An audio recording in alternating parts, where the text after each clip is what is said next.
Break के बाद आप सभी का स्वागत है। बात करेंगे बैक टू बैक भूकंप से दुनिया में मचे हड़कंप के बारे में। एक बार फिर से भूकंप से धरती कांप उठी है। पाकिस्तान से म्यांमार तक डगमगाई जमीन और धरती डोल उठी है और जिंदगी जो है वो घबराती हुई नजर आ रही है। तो भूकंप को लेकर बात करें तो हिमाचल का चांबा जो है वहां पर भूकंप का झटका महसूस किया गया। भूकंप की तीव्रता 4.0 की रही और सुबह 4:39 पर भूकंप का झटका महसूस किया गया। और दूसरी ओर पाकिस्तान में भी भूकंप का झटका महसूस किया गया और भूकंप की तीव्रता 3.7 की मापी गई और सुबह 2:38 पर भूकंप का झटका महसूस किया गया है। म्यांमार में भी भूकंप की तीव्रता 4.2 रही। तो ऐसे ही पूरी दुनिया में भूकंप जो है लगातार आते जा रहे हैं और बार बार आते भूकंप से लोग भी सहमे हुए हैं। आप खास रिपोर्ट देखिए। एक बार फिर हरियाणा में भूकंप के झटके लगे हैं। झज्जर से 7 किलोमीटर दूर उत्तर पूर्व में इसका केंद्र था। भूकंप के झटके इतने तेज थे कि दीवारों में दरारें आ गईं। सिर्फ हरियाणा में पिछले 45 दिनों में 7 बार धरती डोल गई।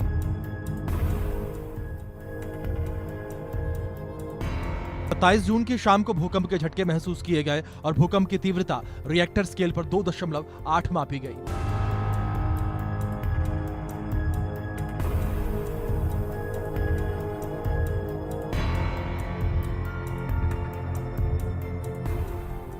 सुबह 9:05 पर भूकंप आया। करीब 10 सेकंड तक झटके लगे। रिएक्टर स्केल पर इसकी तीव्रता 4.4 रही।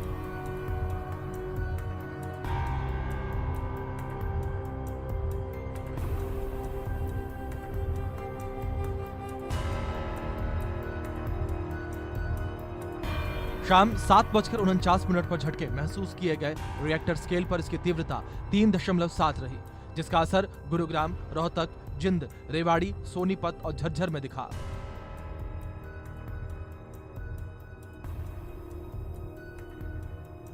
रात 12:46 पर भूकंप के झटके महसूस किए गए। रिएक्टर स्केल पर इसकी तीव्रता 3.6 दर्ज की गई। दोपहर 12:34 पर भूकंप आया। रिएक्टर स्केल पर भूकंप की तीव्रता 2.5 मापी गई।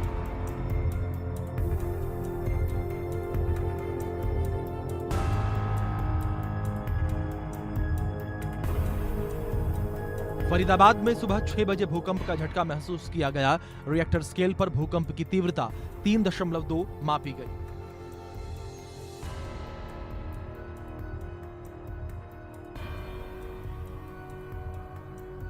झज्जर में रविवार को शाम 4:10 पर भूकंप के झटके लगे। भूकंप की तीव्रता रिएक्टर स्केल पर 3.1 मापी गई। झज्जर में आए भूकंप से कुछ घंटे पहले ही गुजरात और राजस्थान बॉर्डर पर आधी रात को आए भूकंप के झटके इतने तेज थे कि लोग घर से बाहर निकल आए। रिएक्टर स्केल पर भूकंप की तीव्रता 3.6 मापी गई, जिसका केंद्र बिंदु पालनपुर से 31 किलोमीटर उत्तर पूर्व में था। तो क्या हिमालय के नीचे धरती के अंदर हलचल है, जिस वजह से भारत के कई राज्यों में भूकंप के झटके महसूस किए जा रहे हैं? Bureau report, India news.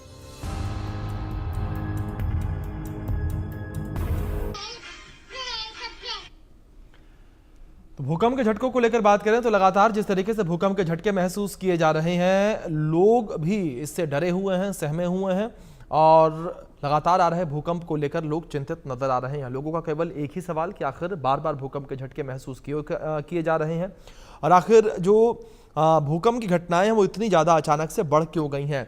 क्योंकि अगर हाल फिलहाल के दिनों को देखा जाए तो पिछले 1 साल में भूकंप के झटकों में काफ़ी ज़्यादा इजाफा देखने को मिला है। लोगों का बार बार यही सवाल कि क्या टेक्टोनिक प्लेट्स में कोई ऐसी हलचल हो रही है जिसकी वजह से बार बार भूकंप के झटके महसूस किए जा रहे हैं। और लगातार जिस तरीके से भूकंप के झटके महसूस किए जा रहे हैं, ये अपने आप में लोगों की चिंताओं को बढ़ाता भी है और जाहिर तौर पर चिंता का विषय भी है ये, क्योंकि जिस तरीके से भूकंप के झटके महसूस किए जा रहे हैं, ये घटनाएं बार बार होती चली जा रही हैं। और केवल एक देश या एक शहर या एक राज्य की ये बात नहीं है, ये पूरे विश्व को लेकर बात करें तो दुनिया भर में जगह जगह पर भूकंप के झटके समय समय पर महसूस किए जा रहे हैं। और इस बीच जिस तरीके से पाकिस्तान में भूकंप का झटका महसूस किया गया, भारत में भूकंप का झटका महसूस किया गया, म्यांमार में एक बार फिर से भूकंप का झटका महसूस किया गया, तो ऐसे में लोग जाहिर तौर पर डरे हुए हैं, सहमे हुए हैं कि आखिर ऐसी क्या वजह कि भूकंप के झटके ये बार बार महसूस किए जा रहे हैं। बार बार भूकंप आने का क्या कारण है, इसको लेकर भी लोग बड़े चिंतित नजर आ रहे हैं। इसी विषय पर बात करने के लिए हमारे साथ कुछ खास मेहमान जुड़ गए हैं। हमारे साथ जियोलॉजिस्ट हैं, पूर्व डायरेक्टर हैं जीएसआई के, डॉक्टर विजय कुमार जोशी जी जुड़े हैं। सर, बहुत स्वागत है आपका। और डॉक्टर विजय जी, सबसे पहले तो मैं आपसे यही समझना चाहूंगा कि बार बार भूकंप के झटके जो ये आ रहे हैं, इसके आखिर कारण क्या है? क्योंकि पिछले एक साल को अगर देखा जाए तो भूकंप के झटकों में एक बड़ा इजाफा इन घटनाओं में देखने को मिला। देखिए, भूकंप के झटके क्यों आ रहे हैं ये मैं आपके यहाँ पहले भी वार्ता में बता चुका हूँ। जी लेकिन जो दर्शक आज जुड़े हैं उनको उनके लिए समझा दूं। ये झटके तो आते रहेंगे जी क्योंकि पृथ्वी के अंदर गर्भ में जो गर्मी है वो रिलीज हो रही है। उसके रिलीज होने से जो कॉन्टिनेंटल प्लेट्स हैं वो मूव करती हैं। जी तो हमारी जो यूरेशियन प्लेट है जिसमें कि हमारा देश है, पाकिस्तान का कुछ हिस्सा भी है, अफगान प्लेट है, दोनों तिब्बतन प्लेट के अंदर घुस रही, जिसके कारण प्रेशर स्ट्रेसेस डेवलप हो रहे हैं। और इन प्लेट्स में प्लेट बाउंड्रीज के ऊपर बहुत सारे फॉल्ट हैं, यानी भ्रंश है। उन भ्रंशों के माध्यम से स्ट्रेसेस बाहर निकलते हैं। जब स्ट्रेसेस सरफेस पर आते हैं तो उसके कारण भूकंप के झटके महसूस होते हैं। तो ये जो अभी जो कल जो भूकंप आए हैं 170 किलोमीटर की गहराई पर पाकिस्तान में, वो तो डीप अर्थक्वेक में आता है, 70 किलोमीटर तक शैलो अर्थक्वेक में आते हैं। शैलो अर्थक्वेक के झटके काफी डैमेज करते हैं, डीप अर्थक्वेक के झटके दूर दूर तक डैमेज करते हैं अगर पावरफुल हो। कल मैग्नीट्यूड इतना नहीं था कि वो बहुत ज्यादा नुकसान करता। तो मैंने तो अभी तक कहीं जान माल के नुकसान की खबर पड़ी नहीं है, लेकिन हाँ, घबराहट और दहशत की खबर जरूर पड़ी है। तो मैं ये बताना चाहता हूँ कि इन झटकों के साथ हमको रहने का आदी होना पड़ेगा। पहली बात तो ये है। दूसरी बात यह है कि मैं अपने देश की बात कर रहा हूँ। जी यहाँ स्टेट गवर्नमेंट्स को चाहिए या सेंट्रल गवर्नमेंट को चाहिए कि जितने भी जोन 4 5 के कंस्ट्रक्शंस हैं, चाहे वो रिहायशी घर हो, चाहे वो स्कूल हो, चाहे हॉस्पिटल हो, जहाँ ज़्यादा लोग जमा होते हैं, रिलीजियस स्पॉट्स हो, उन सबका आकलन होना चाहिए बिल्डिंग्स का कि वो किस मैग्नीट्यूड के झटके सह सकती हैं। और अगर ऐसा पाया जाता है कि वो 8 मैग्नीट्यूड के झटके नहीं सह सकती या 7 के नहीं सह सकती, तो अकॉर्डिंगली ज़रूरत के हिसाब से उनका री इन्फोर्समेंट करना पड़ता है। तो ये जी एक बहुत बड़ा काम है अपने आप में। अब ये तो मुझे मालूम नहीं कि इतनी बड़ी एक्सरसाइज कोई भी गवर्नमेंट करेगी कि नहीं करेगी। ये ज़रूर है कि भूकंप आने के बाद रिलीफ के लिए हम सक्षम हैं, तैयार हैं, सब कुछ कर रहे हैं। लेकिन भूकंप आने पर डैमेज ही ना हो, इस चीज़ के लिए हमें अपने आप को तैयार करना है। जी ये जो भूकंप आ रहे हैं इस समय, इनसे एक बड़ा भारी खतरा ये है, बिल्डिंगों को तो खतरा है ही है, कि जो पहाड़ी इलाका जहाँ वैसे ही लैंडस्लाइड बहुत हो रहे हैं, इन झटकों की वजह से उन लैंडस्लाइड्स की संख्या, तीव्रता बढ़ जाएगी। और उन लैंडस्लाइड से जो ज़्यादा ऑल्टीट्यूड के एरियाज है, जहाँ पर कि काफ़ी वेग में बहने वाली नदियाँ हैं, और लैंडस्लाइड आके मलबा गिर गया तो पहाड़ में डैम बन जाता है, नदी में डैम बन जाता है, एक लेक बन जाती है। फिर लेक के ऊपर जब ज़्यादा प्रेशर पड़ता है डैम के ऊपर तो डैम बर्स्ट करता है। वो डैम बर्स्ट करने से जो निचली आबादी है उसको बहुत ज़्यादा नुकसान होता है।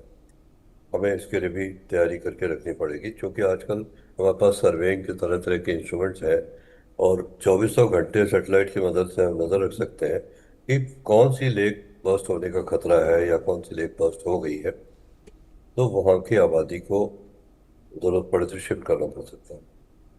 फिर जो बिल्डिंग्स हैं, जो बिल्डिंग्स ऐसी हैं कि आजकल के ज़माने के हिसाब से बनाई गई है, वो शायद गनीमत हो, लेकिन पुरानी कुछ बिल्डिंग्स ऐसी हैं जो कि कच्ची है, जिनमें चिनाई नहीं है। उन्हीं में सबसे ज़्यादा मौतें होती हैं, क्योंकि छोटे होते घर, गरीब लोगों के घर, और वो कोलैप्स करते हैं। चमोली अर्थक्वेक में ज़्यादातर लोग ऐसे ही लोग मारे गए जो इस तरह के घरों में रहते थे। तो बहुत सी चीज़ों का आकलन जी होना है और होते रहना है। ऐसा नहीं कि आज कर दिया तो फिर बैठ गए। वैसे ही ये जो लॉस ऑफ हेरिटेज होता है, हमारा हिमालयी क्षेत्र है, यहाँ पर पुरानी हेरिटेज बहुत है, कल्चरल बहुत सारे स्पॉट्स हैं, मंदिर है तरह तरह के, वगैरह वगैरह। तो वहाँ भूकंप आने से उनको नुकसान होने का अंदेशा है। तब जी 13वीं 14वीं शताब्दी में बने हैं, अभी तक अनेक भूकंप आए हैं बड़े बड़े, उन्होंने झेले हैं। पिछले कुछ दशकों में हिमालय क्षेत्र में 6 या उससे अधिक तीव्रता के भूकंप अनेक बार आए हैं और नुकसान भी काफी हुआ है। और अब जिस तरह से ये भूकंप जी छोटे छोटे छोटे छोटे आ रहे हैं, ये मुझे लगता है कि किसी बड़े भूकंप की चेतावनी तो नहीं है। यदि ऐसा है तो हमें इसको गंभीरता से लेना चाहिए। मात्र झटका आने पर बाहर खुले में भाग जाने से राहत नहीं मिलेगी, क्योंकि अगर आप बाहर चले गए, घर कोलैप्स हो गया, जान तो बच जाएगी आपकी। लेकिन कुछ ऐसा इंतजाम हो कि आपके घर ही ना कोलैप्स हो, आपकी अर्थक्वेक रेजिस्टेंट बिल्डिंग्स हो। जैसे जापान में तो आए दिन भूकंप आते हैं, इतने भूकंप की तो वो परवाह भी नहीं करते जितने आज हम यहाँ वहाँ डिस्कशन कर रहे हैं। लेकिन वहाँ उनको ज़्यादा फर्क नहीं पड़ता, उनको फर्क पड़ता है सुनामी से। तो जी सोचने की बात है कि क्या आने वाले भूकंप के लिए या भूकंपों के लिए हम तैयार हैं कि नहीं। जी। डॉक्टर विजय जी, दूसरी ओर लगातार ये भी एक चर्चा का विषय है कि क्या जिस तरीके से बार बार ये छोटे भूकंप के झटके आ रहे हैं, क्या इसे एक संकेत के तौर पर देखा जाए कि आने वाले समय में बड़ा भूकंप आने वाला है, एक तबाही के तौर पर जिसे देखा जाए? देखिए, आने वाले समय में बड़ा भूकंप आ सकता है, जिसकी जी चेतावनी बहुत वर्षों पहले भूवैज्ञानिकों ने दे दी थी। और ये भी बता दिया था कि किस किस एरिया में बड़ा भूकंप आने की ज़्यादा आशंका है, जी जिसमें कि उत्तराखंड में केंद्रीय कुमाऊं है, हिमाचल प्रदेश का कांगड़ा का इलाका है। ऐसे अनेक इलाके हैं जो आइडेंटिफाइड हैं। तो वो तो उन एरियाज में काफ़ी सर्वे करके देखना पड़ेगा कि कितनी कितने लोग वहाँ पर वल्नरेबल हैं। दूसरे, हमने क्या किया है कि जो हिमालय क्षेत्र है हमारा, उत्तराखंड का, हिमाचल प्रदेश का, JNK का, वहाँ टूरिज्म डेवलपमेंट की वजह से हमने बहुत सारी एक्टिविटीज करी हैं, बहुत कंस्ट्रक्शन किए हैं। और रोड कंस्ट्रक्शन लॉजिस्टिक्स के लिए ज़रूरी है, तो रोड कंस्ट्रक्शन भी जारी है। तो ये सब रोड कंस्ट्रक्शन से भूकंप नहीं आए, लेकिन रोड कंस्ट्रक्शन से जो स्लोप डिस्टेबलाइज होते हैं, वो भूकंप आने से फर्दर डिस्टेबलाइज हो जाते हैं और लैंडस्लाइड तगड़े आने लगते हैं। तो लैंडस्लाइड्स के नीचे दब के लोग मरते हैं, भूकंप से कोई मरता नहीं है। घर के नीचे दब के मरते हैं लोग। तो घरों को स्ट्रेंथन होना ज़रूरी है, बिल्डिंग्स को स्ट्रेंथन होना ज़रूरी है। रोड्स का अप्रोच रोड जो है, जैसे अस्पतालों की अप्रोच, भाई भूकंप आएगा तो क्या होगा, सबसे पहले जो रिलीफ पार्टीज आएंगी जी वो लोगों को उनकी हालत के अनुसार उन अस्पतालों में शिफ्ट करेंगी। तो क्या हमारे अस्पताल भूकंप रोधी हैं? और क्या उनकी अप्रोच रोड भूकंप रोधी है? क्या वहाँ के ब्रिजेस भूकंप रोधी हैं? मुझे नहीं लगता कि इसके ऊपर कोई सीरियस एक्सरसाइज की गई है। जी। डॉक्टर विजय जी, दूसरी ओर जिस तरीके से बात टेक्टोनिक प्लेट्स को लेकर की जाती है, क्या कोई ऐसी असामान्य घटना हाल फिलहाल में टेक्टोनिक प्लेट्स को लेकर देखने को मिली जिस वजह से भूकंप के झटकों में इजाफा हुआ? देखिए, ऐसा घटना तो क्या हो रहा है इस वक्त, ये तो जो जियोफिजिसिस्ट इस पे काम कर रहे हैं जी वो बता सकते हैं। जी मैं तो चूंकि अब फील्ड में नहीं हूँ, इसलिए नहीं बता सकता। लेकिन इतना कह सकता हूँ अपने एक्सपीरियंस से कि जो इस समय धरती के अंदर हो रहा है, वो सर्टनली पहले के मुकाबले में कुछ ज़्यादा हो रहा है। और पहले भी होता था। एक कारण ये भी हो सकता है कि पहले संचार के इतने माध्यम नहीं थे। कहीं भूकंप आया, 3 रिक्टर स्केल का, 4 रिक्टर स्केल का, कोई जान माल की हानि नहीं हुई, उसकी कोई खबर नहीं फैली। लेकिन अब चूंकि संचार माध्यम बहुत एक्टिव हैं और सब जगह खबर, जरा सी जी धरती हिली और खबर फैल जाती है, तो जी ऐसे में हमें तैयारी तो पूरी करनी है। अब एक बात और भी है कि जो लोगों में दहशत होती है, जब बिल्डिंग कांपती है उस समय ज्यादा दहशत होती है। बिल्डिंग कांपने का अर्थ एक तरह से अच्छा भी होता है, क्योंकि वो भूकंप की जो लहर आ रही है उस बिल्डिंग के नीचे से, उसकी वजह से वो बिल्डिंग थरथरा रही है, लेकिन वो गिरेगी नहीं अगर अर्थक्वेक रेजिस्टेंट बिल्डिंग है। अर्थक्वेक रेजिस्टेंट अगर नहीं है तो वो तो फूक मार के भी गिर जाएगी। जी तो आजकल जो बिल्डिंग्स बना रहे हैं उसमें कोशिश यही किया जाता है कि फाउंडेशन में सरिया का जाल बिछाते हैं, आरसीसी को से कवर करते हैं, फिर पिलर्स इरेक्ट करते हैं, उसके ऊपर ये सारे कंस्ट्रक्शन होते हैं। पर क्या वो मानकों के अनुसार हो रहे हैं? क्या जो सरिया यूज हो रही है वो प्रॉपर जी डायमीटर की यूज हो रही है, प्रॉपर क्वालिटी की यूज हो रही है? क्या जो सीमेंट एग्रीगेट यूज हो रहा है वो प्रॉपर क्वालिटी का हो रहा है कि नहीं हो रहा है? ये सब तो स्ट्रक्चरल ऑडिट या बिल्डिंग्स का ऑडिट ही बता पाएगा। और या होता है कि नहीं होता ये मुझे मालूम नहीं है।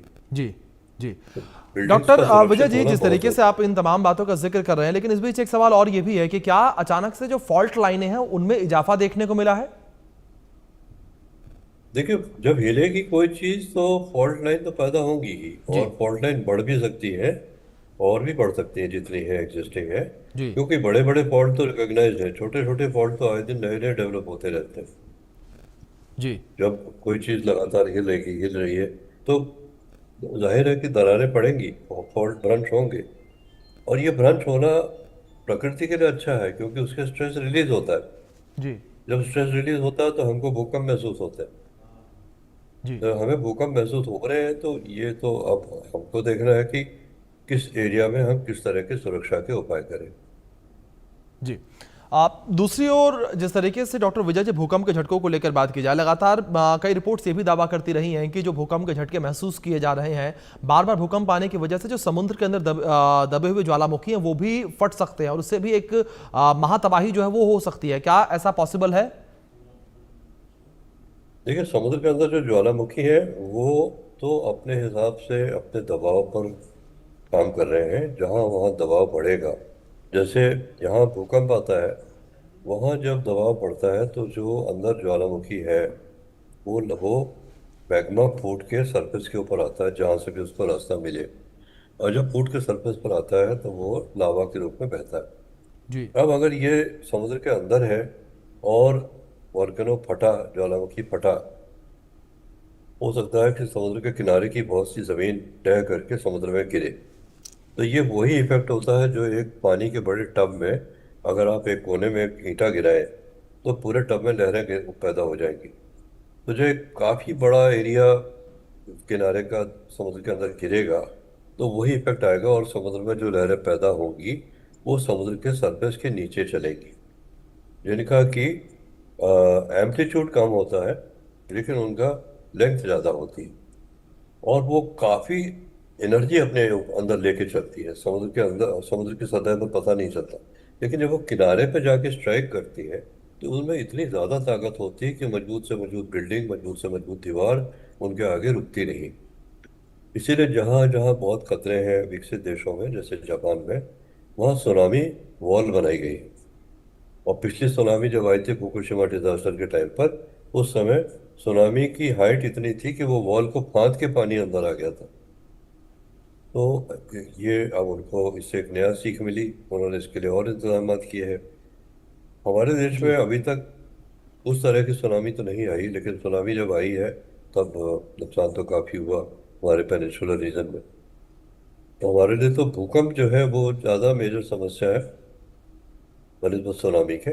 जी लेकिन विश्व के लिए ये जो सुनामी है, भूकंप जनित या ज्वालामुखी जनित सुनामी जो है, ये काफ़ी खतरनाक साबित हो सकती है। रिंग ऑफ फायर जो उस एरिया को कहते हैं प्रशांत महासागर के, वहाँ पर जितने भी आइलैंड्स हैं उनके लिए काफ़ी खतरा रहता है।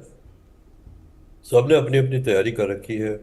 सुनामी में एक अच्छाई कहिए, है तो बहुत बुरी चीज़, लेकिन अच्छाई ये है कि अर्ली वार्निंग सिस्टम उसका डेवलप्ड है, तो कुछ टाइम मिल जाता है लोगों को भाग के अपनी जान बचाने का। यहाँ पर मैं ये बताना चाहूँगा कि पिछली बार जब सुनामी हमारे देश में आई थी तो अंडमान निकोबार के जरवा ट्राइब के लोग जो थे वो, उनको पहले ही इस बात का एहसास हो गया था और वो सुरक्षित स्थानों पर चले गए थे। कहते हैं कि बहुत सारे जानवरों को भी इस बात का एहसास हो गया था और उन्होंने भी वार्निंग दे दी थी। तो ये जो लोग प्रकृति के साथ रहते हैं उनको इन चीज़ों का अनुमान जल्दी हो जाता है। हम प्रकृति को काबू जी करने की कोशिश करते हैं। हम सोचते हैं क्या है सुनामी, आरसीसी की दीवार बना देंगे। अब आप देखें ना, उत्तरकाशी में इतनी तबाही हुई, जी ये तबाही क्यों हुई? क्योंकि एक नदी की धारा जो पहले चेंज हो गई थी, उन्होंने चेंज धारा को परमानेंट धारा मान लिया और आरसीसी की दीवार खड़ी कर दी है, मैग्नेट बना दिया कि अब जी नदी उधर नहीं जाएगी। और जो पुरानी धारा की खुली जगह थी जब नदी अपनी धारा बदल के पुरानी उसमें गई तो सारी आबादी को ले डूबी। जी तो ऐसा प्रकृति हमेशा करती है। बिल्कुल डॉक्टर विजय जी, जिस तरीके से आपने भी जिक्र किया, लेकिन अब देखने वाली बात यहाँ पर ये होगी कि आगे चलकर किस तरीके से भूकंप की घटनाओं में और इजाफा देखने को मिलता है, या ये छोटे छोटे भूकंप किसी विनाशकारी भूकंप के संकेत हो सकते हैं। और इसी विषय पर आधारित एक खास रिपोर्ट अपने दर्शकों को भी दिखा देते हैं। बैक टू बैक भूकंप, दुनिया में हड़कंप, फिर भूकंप से कांपी धरती, पाकिस्तान से म्यांमार तक डगमगाई जमीन, डोली धरती, घबराती जिंदगी, अटकी सांसें। हिमाचल का चंबा, भूकंप की तीव्रता 0.4, समय सुबह 4:39। पाकिस्तान, भूकंप की तीव्रता 3.7, समय सुबह 2:38। म्यांमार में भूकंप की तीव्रता 4.2। भूकंप के झटकों से डोली धरती, भारत से पाकिस्तान तक झटके महसूस किए गए। भारत के साथ साथ पाकिस्तान में भी भूकंप के तेज झटके महसूस हुए। हालांकि इसकी वजह से अभी तक किसी तरह के नुकसान की कोई खबर नहीं है। भूकंप की वजह से अभी तक कई देशों में तबाही मच चुकी है। हर महीने किसी न किसी देश में भूकंप आता रहता है। हिमाचल प्रदेश के चंबा में सुबह 4.0 की तीव्रता का भूकंप आया। हिमाचल के साथ असम के कुछ इलाके में सोमवार को 4.3 तीव्रता के भूकंप के झटके महसूस किए गए। वहीं पाकिस्तान भी 3.7 तीव्रता के भूकंप के झटकों से हिल गया। बता दें कि विश्व में सबसे ज्यादा भूकंप जापान, इंडोनेशिया और फिलीपींस में आते हैं। भूकंप की वजह से सुनामी का भी खतरा बना रहता है।